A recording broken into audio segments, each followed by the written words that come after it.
How's it going, guys? Here I have the iPhone 12 Pro Max and I'm very keen to actually test out the video cameras on this device. Let us dive right into some camera comparison with the iPhone 12 Pro Max and the full frame beast from 2020, the A7 Mark III. The A7 Mark III with some lens costs about 10,000 ringgit and the iPhone 12 Pro Max around like 6,000 ringgit. But on paper, these two cameras have similar and yet different specs. Is it going to be a fair comparison? No, but this is going to be fun. Let's dive right in. Just before heading out, this is how we will match focal lengths between the iPhone 12 Pro Max and the A7 Mark III. On the iPhone 12 Pro Max, there are 3 different lenses: the ultra-wide angle lens at 13mm at f2.4, main wide-angle lens at 26mm f1.6, and the telephoto lens at 65mm f2.2. Similarly, on the A7 Mark III, I'll be using 3 different lenses to try and fit the focal ranges matching the iPhone 12 Pro Max. The A7iii 7.5mm f2.8 APS-C lens, equivalent to about 12mm, a 24mm Tamron f2.8 cropped in a little, and a 35mm f1.8 using APS-C mode cropped in to be about 65mm. With that out of the way, let's get this on. Starting off with a standard shot using the 26mm wide-angle lens on the iPhone 12 Pro Max versus the A7 Mark III. Colors are vibrant on both footage, and when zoomed in about 400%, corner sharpness seems to be better on the iPhone. As you all know, the iPhone 12 Pro Max is able to record 10-bit HDR video.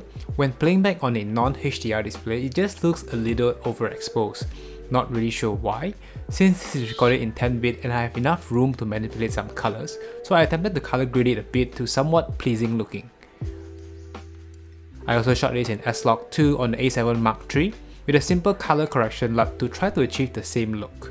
I am by no means a color grade master, so this is what I came up with. Overall, I am pretty impressed with the colors from the iPhone 12 Pro Max and the A7 Mark III. For the rest of the video test, HDR recording will be turned off. Here, we'll be testing the dynamic range using the wide-angle lens on the iPhone 12 Pro Max. As you can see, the sky and the tree is well lit, even the shadows on the tree at the right corner. It is said that Apple has some older processing, being able to constantly expose everything in frame correctly. And to be honest, this could be pretty useful at times. On the Sony side of things, when I was focusing on the sky, the trees at the right corner seemed to be a little underexposed. Again, I shot this in Asrock 2 to max out the dynamic range on the A7 Mark III. Of course, to actually expose both the sky and the tree correctly requires some post-processing. I added a LUT on the main composition, the sky and the trees, and another adjustment layer just for the shadows on the right side to achieve a similar look with the iPhone 12 Pro Max straight out of camera. Here we have them back to back, and overall the footage straight out of the iPhone 12 Max is just amazing. Here we'll be testing the autofocus between two cameras, starting off with the iPhone 12 Pro Max wide-angle lens. Autofocus seems to be working pretty well. Of course, I was kinda looking for some background separation, but it doesn't seem to be significant on the iPhone 12 Pro Max. On the Sony side of things, autofocus is as good as the iPhone 12 Pro Max. On the full frame, due to the camera's sensor size, we can clearly see the shallow depth of field. This means you can see more background blur isolating the subject. Here is a comparison side by side, and I would say for the autofocus test, both perform really well.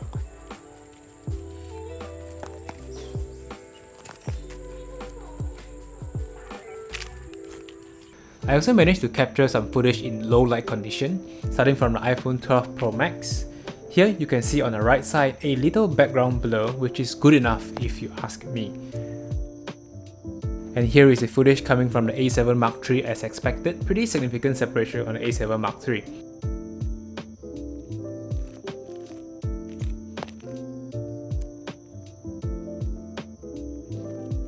Here is a side-by-side comparison.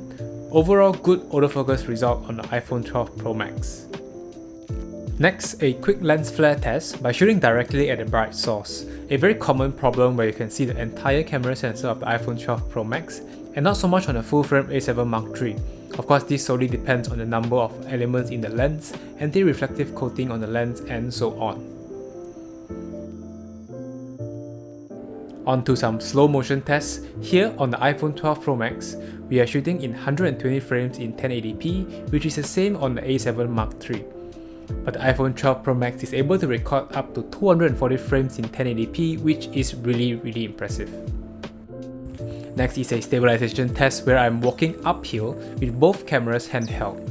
The Sony is pretty much wobbly across the entire footage, whereas on the iPhone 12 Pro Max completely crushes the A7 Mark III.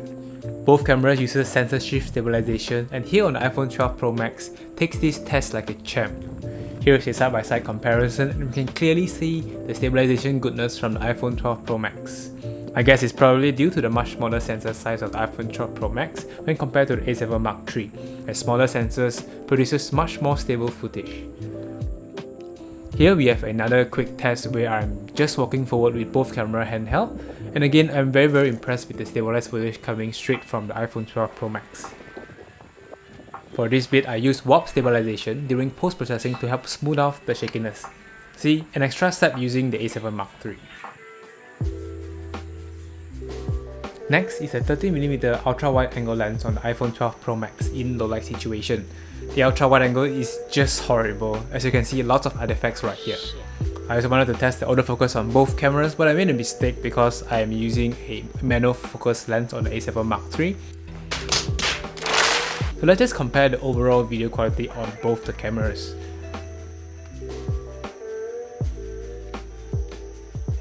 Next up, let's move on to the telephoto range of things. I would say the result is pretty similar to the wide-angle autofocus test. Not much of a background separation as I would expect from the iPhone 12 Pro Max. You do get a tiny bit of background blur on the iPhone, but pretty significant separation on the A7 Mark III. Again, I do apologize for the framing of the telephoto lens, not exactly centered. But overall, the autofocus quality is quite usable on both cameras.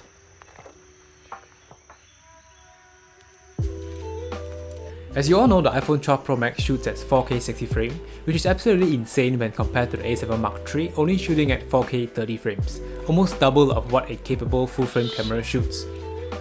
Being able to shoot at 4K 60 frames means that you get to slow down the footage for a more cinematic feel when exporting on a 24 frames per second timeline. It amazes me how small of a device being able to shoot 4K 60 frames. All in all, I got to say there is no clear winner here. The camera specs from the iPhone 12 Pro Max is amazing, and the coolest thing about it is that it fits right in your pocket. But you can't beat the versatility of changing lenses like on the A7 Mark III. That is all I have for you guys in this video. Hope you guys enjoyed this video. Thank you all so much for watching. Be sure to actually stick around for the photo battle of the iPhone 12 Pro Max versus the A7 Mark III. Like this video if you actually enjoyed it, and subscribe if you haven't already. As always, I'll see you guys very soon. Stay safe, peace out, and bye bye.